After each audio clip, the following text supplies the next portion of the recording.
Grandma's Kitchen.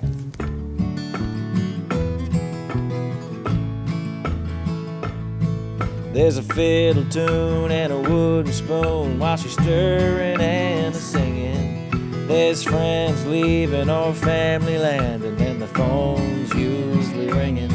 No matter who you are or what you've done, everything's forgiven. Thank God. Thank God. Thank God. Grandma's Kitchen. And ain't it good to be in Grandma's Kitchen? Grandma's Kitchen.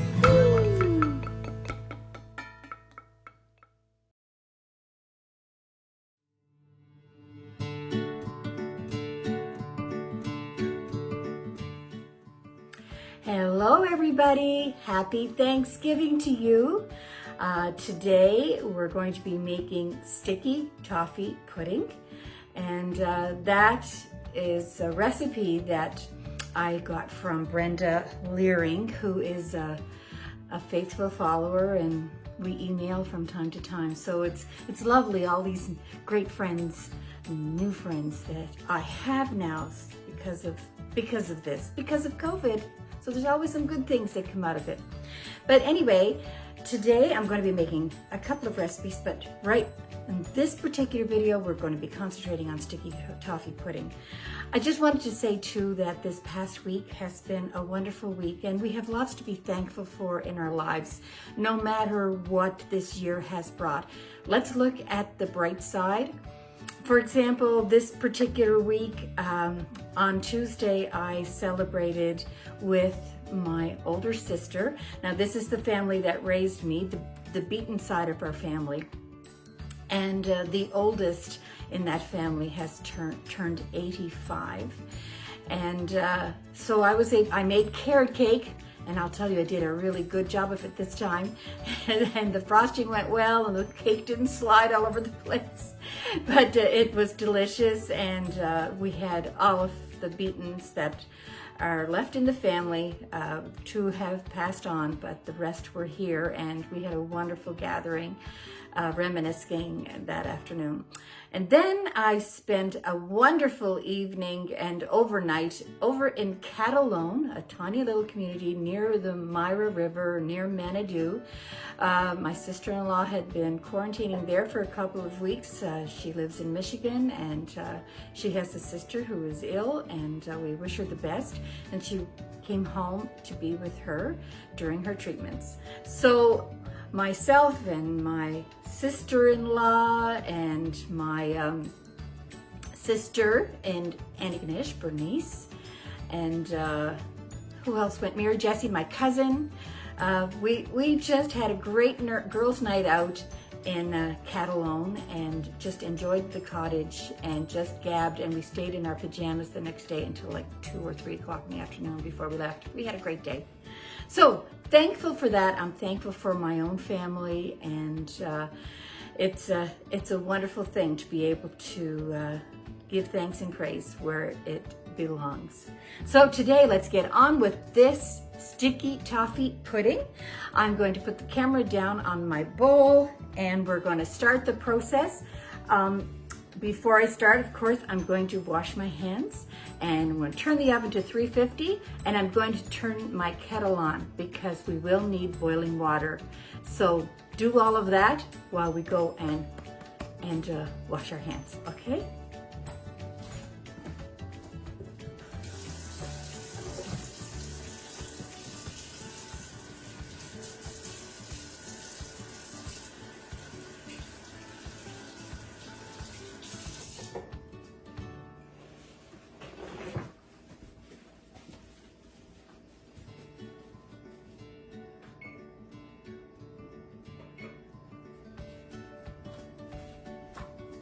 All right, people, so we're gonna get started here. You're gonna need 3 bowls. First bowl can be fairly small. I'm using this size bowl, and I'm gonna be mixing up my dry ingredients, my flour and that. So I'm gonna turn the camera down so that you can actually see the bowl. Started doing that, and I kind of like looking back at that, and it's easier for all of you. Now, if I could just do this right.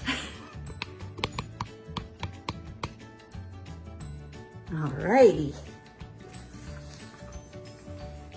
my paper towel that I need. Now, in this bowl, you're going to put 2 cups of flour plus 2 tablespoons of flour, okay?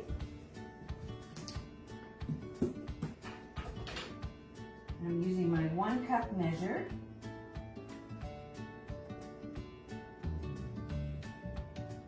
And at any time you can get your pan ready. We're going to be using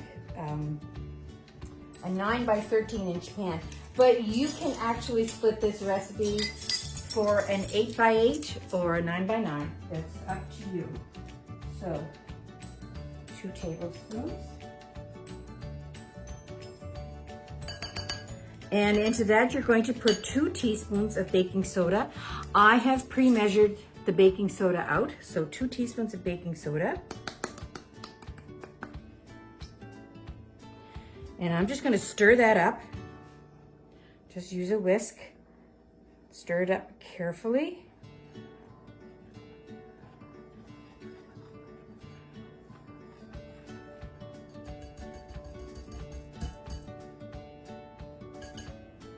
And set that aside.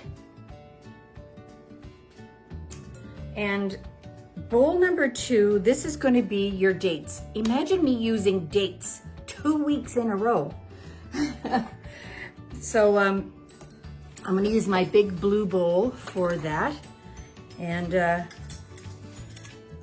we're going to need 1.5 cups of chopped pitted dates, okay? I'm going to use this as my measuring cup for 1.5, and I'm going to put the cut dates in my blue bowl, okay? So, once I measure them, so I'm probably going to cut them into 3 pieces. I'm not used to working with dates, so I'm just making this along with you. I have not made this before, so we're doing this together. One thing I like to do is when I get a recipe, I sit down with the recipe and I read the recipe, and then I'm just one of those people that I need to write it out in my own way so that I know that I've got everything the way I want it to be. So I prepare ahead of time. This is regardless of doing a video. I just do this.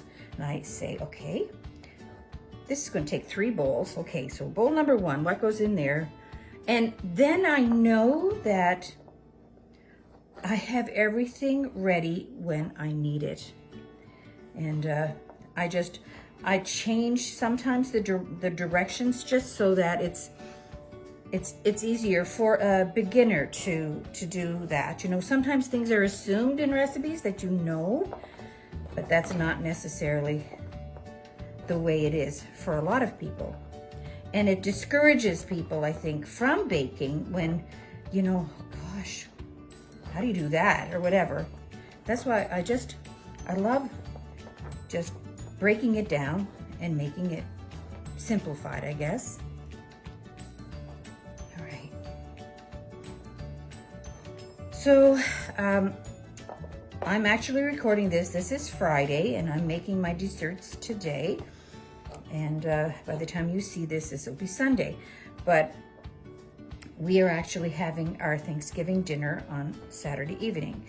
And just to accommodate the family that are coming home. So we are having Brennan and his wife and Kelly and Anna and Mary Sarah, their children. We'll have Mitchell and Laura and their 3 boys, Aiden and Ivor and little Asher. And we will have Krista and her 2 sons, Luke and Charlie. And I don't know, Krista's husband is unable to come, and because he has to work. And our daughter Kelly is coming down, but she's just coming down. She won't be here for Thanksgiving dinner. She's leaving the baby with her fiance, Michael, and his mom, Marie, up there in Herring Cove. and she's going to scamper back as soon as we're done. But I think that what I want to tell you is that tonight there's a wonderful event taking place in a barn down in Marble Ridge, and it's called the Blueberry Jam Harvest Series. And all COVID rules have been followed, and it's going on all weekend. And there is Brennan and Mitchell and Kelly are actually performing there tonight, and we're going to that, so we're pretty happy about that. But something to look up on Facebook, Blueberry Jam Harvest Series. So I'm looking forward to that. So they're all coming down, and most of them, except for Kelly, will be here for turkey. And Cecil is doing the turkey dinner. I'm just going to check this. So I'm just going to put a couple more dates in there, and then that will make up the cup and a half.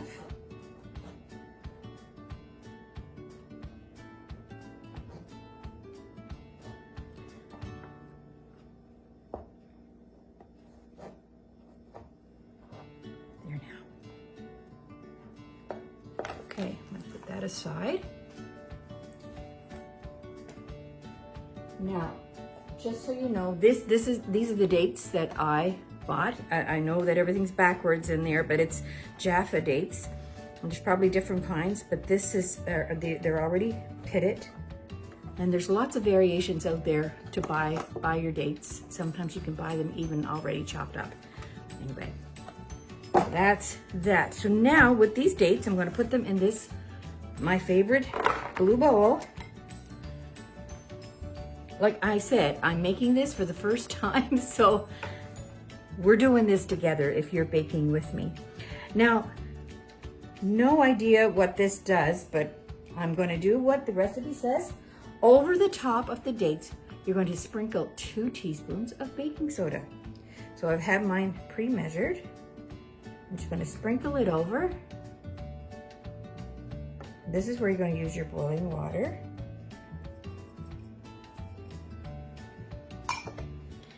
And you're going to pour over that 2.5 cups of boiling water.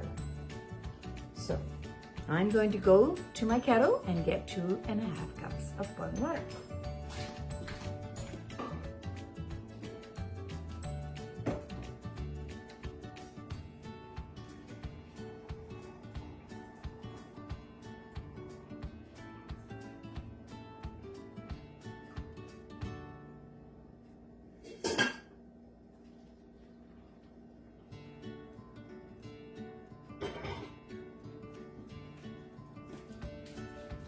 People. So 2.5 cups.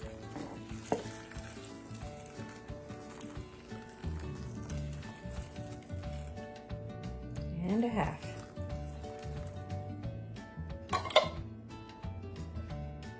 Now it just says to stir this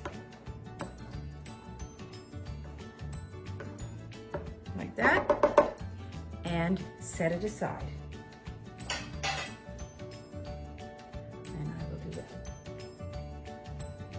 Now, one of the things that I did not ask you to have at the ready is an electric beater. And so I am going to be using an electric beater at this point.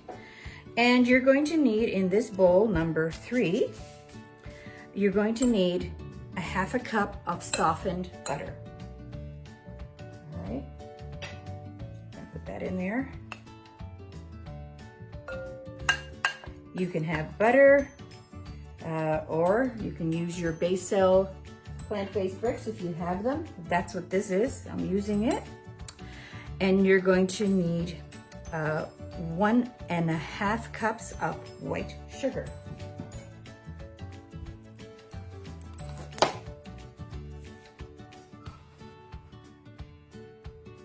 I'm using a 1/2 cup measure. there's 1 cup and 1.5.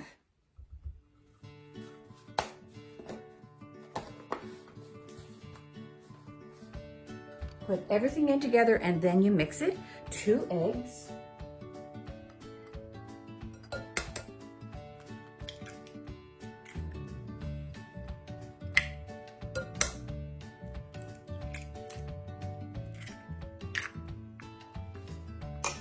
And 2 teaspoons of vanilla.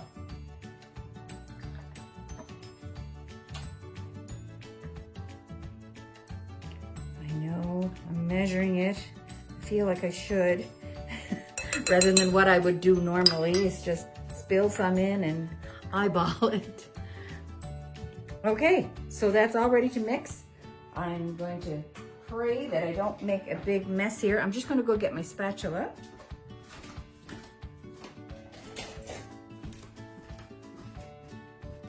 All right, let's do this.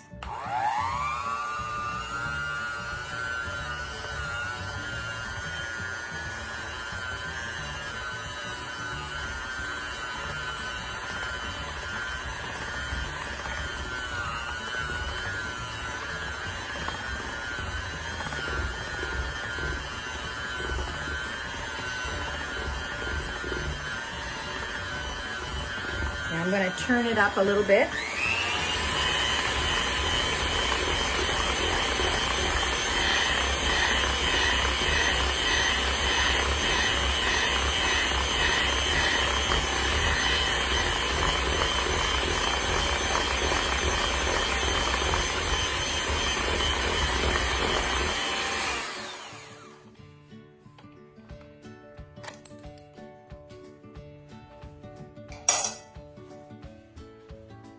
Okay, I think that's nicely mixed.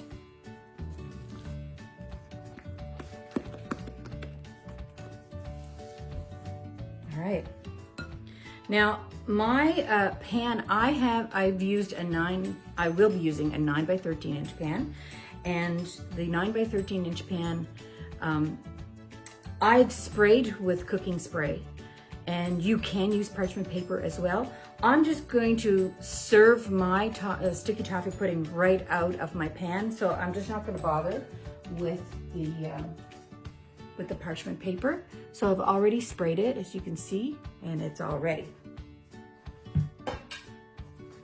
So now, once that's done, once the ingredients in bowl 3 is well beaten, slowly begin to add the flour mixture in, okay?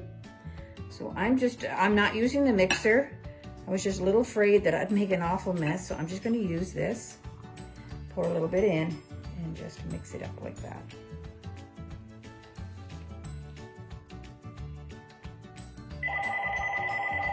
Oh dear, hold on a second. And once again, I forgot to unplug my phone, and that was my dear sister-in-law checking in, and I'll call her back later, but I did unplug the phone this time. Do you know what it's like when you're trying to remember to do things? And I was walking up the stairs and I was saying to myself, okay, when you come back down, unplug the phone, unplug the phone, unplug the phone, to help me remember. And it took that long a time when I just had to run upstairs for one little thing. I stopped repeating it, and yeah, I forgot to unplug the phone.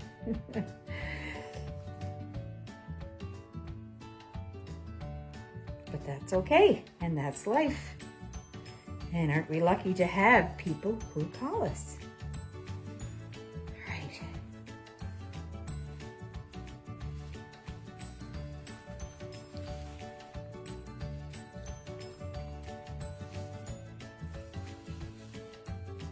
Get all that flour off the sides. Okay, and add the rest of the flour. We've had a really windy few days. Like fall just came with a vengeance, it seems. And the leaves that we want to be so beautiful on Thanksgiving weekend, well, they're all over our yard.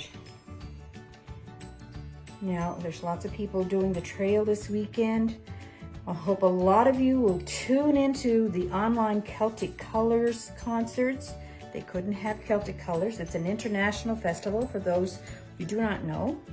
And if you just Google Celtic Colors International Festival, you can go to the website, and it's a whole week ahead of beautiful music and entertainment. And all the information will be on the site, so you should do that because it'll be so enjoyable. Okay, how about that? Just mix it until, you know, all of that, there's no more flour residue left. Don't overmix it.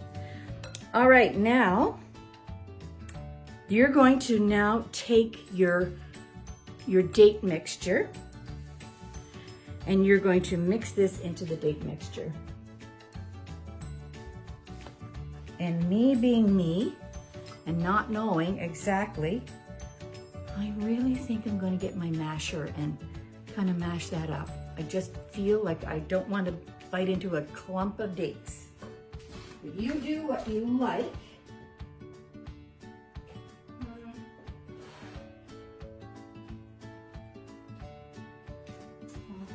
Is not there. I'm going to use the fork. It's probably in the dishwasher. So I'm just going to squash them down with a fork.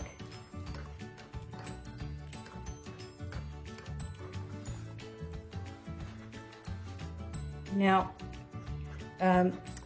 Brenda Leering, who gave me this recipe, she said, when you mix this up, the mixture will be very loose. Once you add your flour mixture to this, it'll be very loose, but to not worry about that, it cooks up really good. So we'll just see how that goes.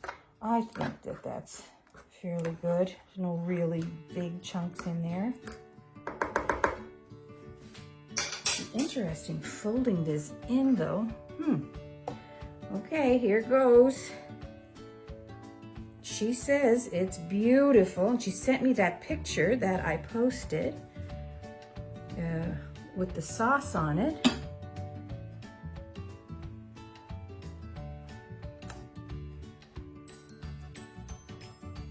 Now, let's try this. It says to fold in. We'll do our best to do that.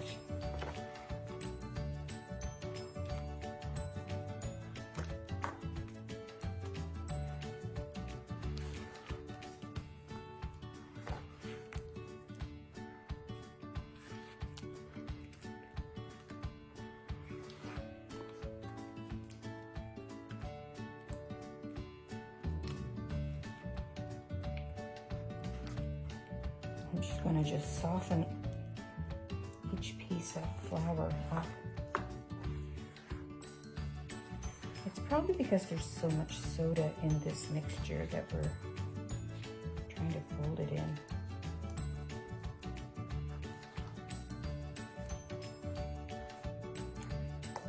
I'm going to use the back of the spatula, and I'm going to squash it down.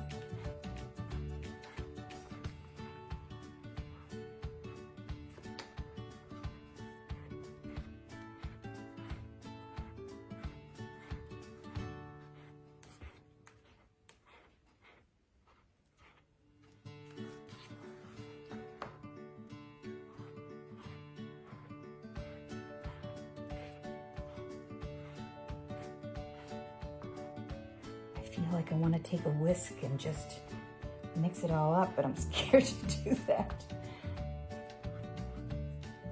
Let me see. How does this feel?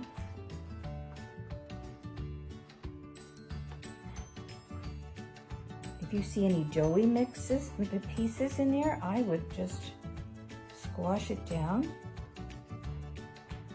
until it's incorporated.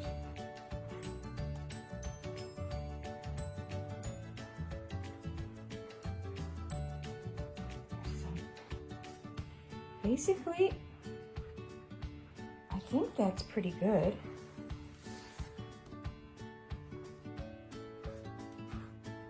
just finding a couple of pieces here and there.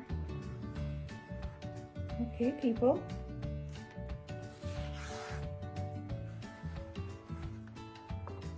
Let's get your pan over here.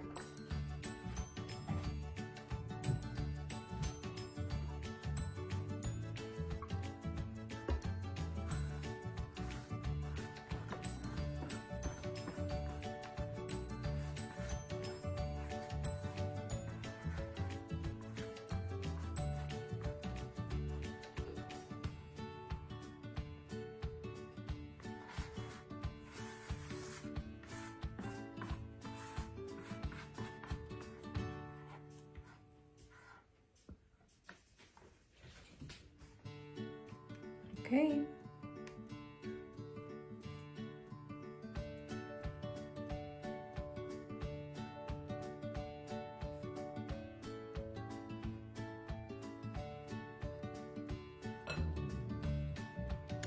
So I am going to put it in the oven, 9 by 13 pan for 35 to 40 minutes. And I'll be right back. I'm just going to put this in the oven and I'm going to come back and we're going to make the sauce. Welcome back. I put all my dirty dishes in the sink. I'll get to them in a minute. And I decided to make this sauce here with you first while this is baking in the oven. And we'll make the sauce, but it's to be served warm over the sticky toffee pudding. The sticky toffee pudding doesn't have to be warm when you serve it. So everything goes in all together. And I'm just gonna put the camera down so that you can see what it is I am doing. I've pre-measured my stuff so that you'll know. So just so you can get it ready, you need a cup of butter or whatever it is that you wanna use, 2 cups of brown sugar, just a sprinkle of salt, a little dash of salt, and a cup of heavy cream. Now heavy cream, if I were to use heavy cream, according to the recipe, I'd use whipping cream because that's 35% fat content. So that's what is known as heavy cream. And that's not what I'm using. I'll use what I have in the fridge in the cream category. So I had some blend cream from a recipe earlier in the week. And I had some coffee cream. Coffee cream is 18% fat and the blend cream is 10% fat. So I've just combined them together to make 1 cup. There's no sense just going getting something special. I do have coffee cream in the fridge for coffee. Don't drink coffee. Cecil drinks coffee and everybody that's coming this weekend loves their coffee, so I had to get a big tall one. So I sprinkled a little bit of that in there to bring it up to a cup and used my blend cream. So you use what you want, but definitely use cream of some sort. If you want to use the heavy cream, the whipping cream, that's do so because that's what the recipe calls for. Okay, so I have my pot, and I have my butter, I have my brown sugar, and I have my cream already. So I'm going to turn the camera down so you can see.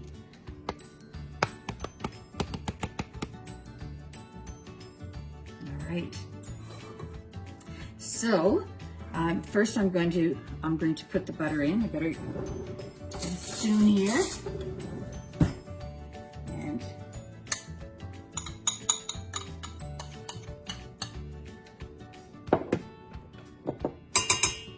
And your 2 cups, so that's 1 cup of butter, 2 cups of brown sugar,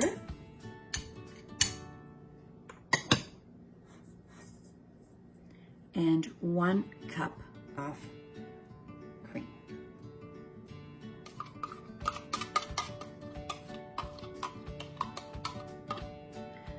And it says a dash of salt, so I'm just gonna, just a little sprinkle, and I'm gonna turn it on medium, and I'm gonna set my timer for 7 minutes. Let me set the microwave timer because my stove and oven timer is already watching the cake. So I really do believe in these timers. Sometimes they save your neck.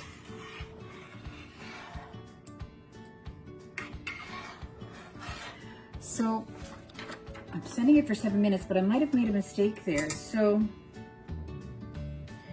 no, I'm going to cancel that timer because I'm going to stir it until it begins to boil. So once it begins to boil, then you set your timer for 7 minutes. So you can get a better view of that.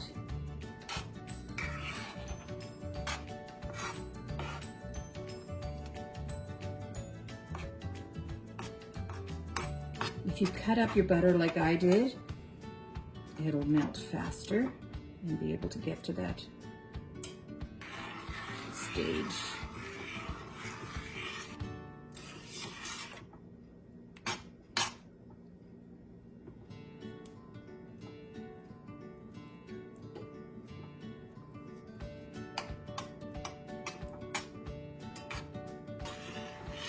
So what are you guys all having for your turkey dinner?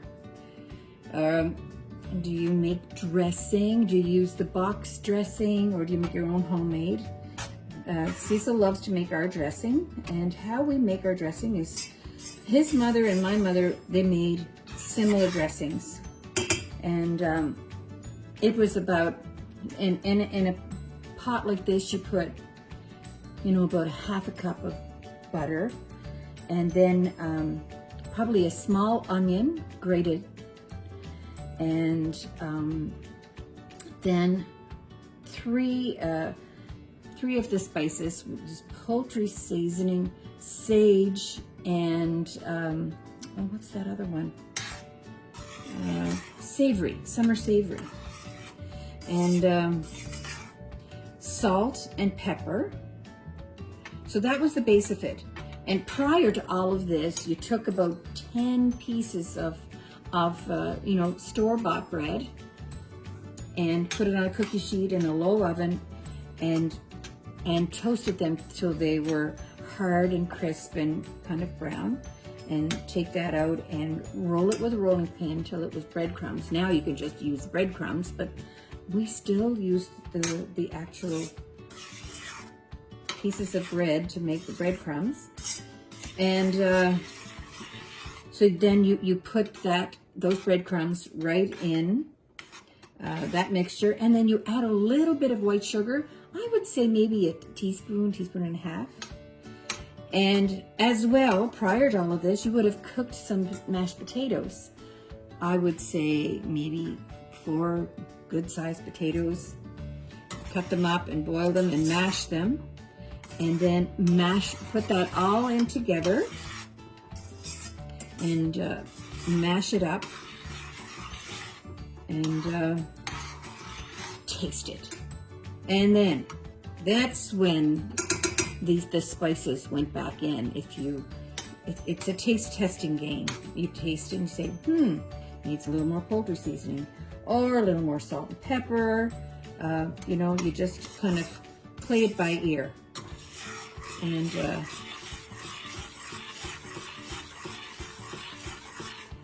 that was our dressing. Another dressing that my mother made, like this is the lady who raised me, she made a sweet dressing. And I never ate it. I didn't like it, but it had raisins in it.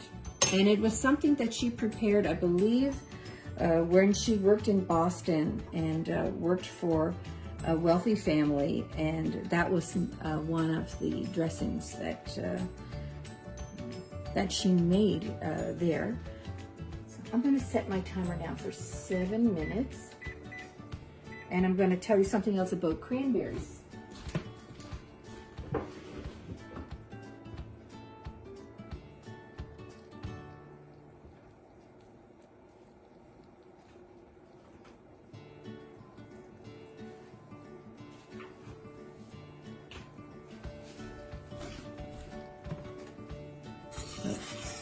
It's coming along nicely.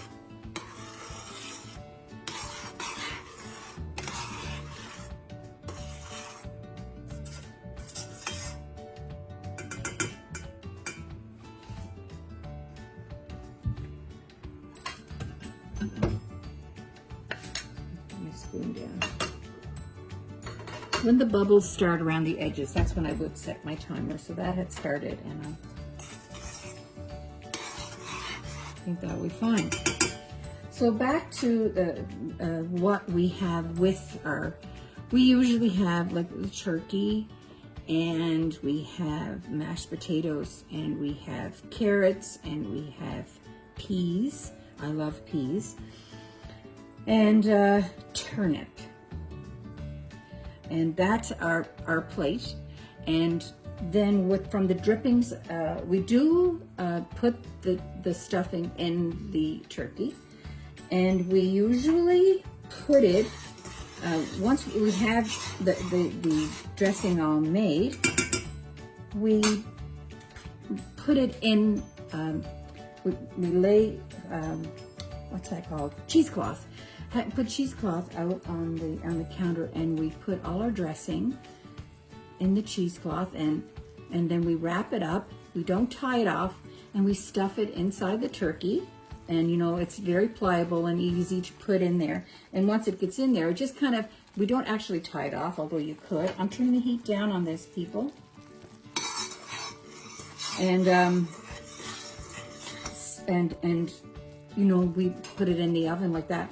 But we, and then it's so easy when you're taking the dressing out. You pull on it, and it's still pliable, and you have your dressing all in a nice, neat bag, and you're not scraping the inside of the turkey. I don't like doing that. So that's that. And we always have homemade cranberries. So, a few years ago, I think it was our sister-in-law that gave us the recipe for this, but just let me get my cranberries out of the fridge.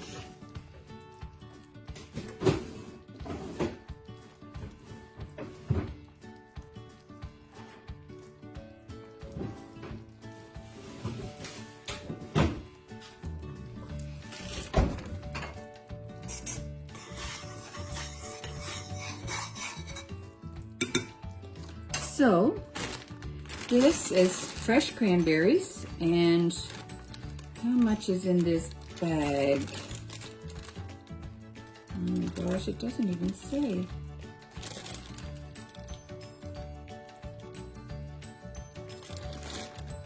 I cannot tell you.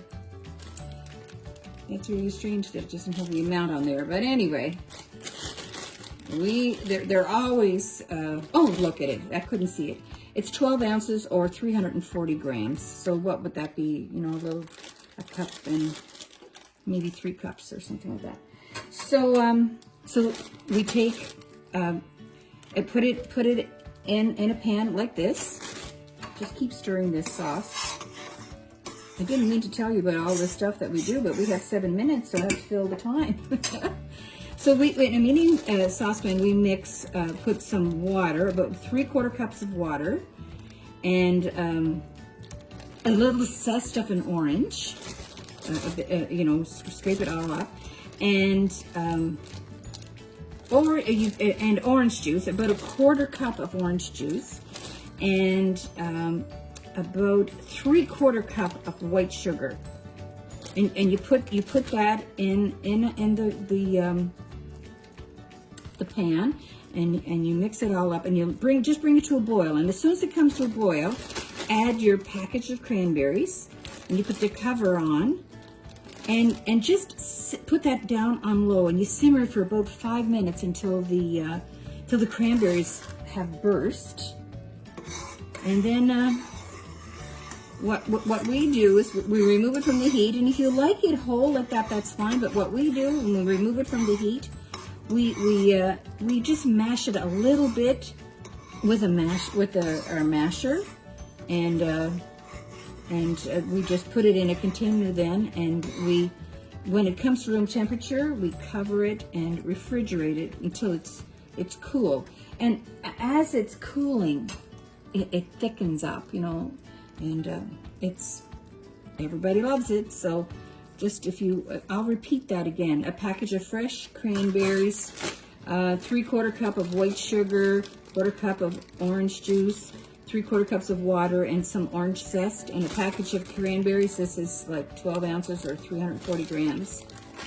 And you mix everything but the cranberries together, the water, white sugar, the zest, the orange juice, the water, and bring it to a boil, and then add the cranberries, and then let that simmer for about 5 minutes, and with the cover on, and then remove it from the heat and mash it up.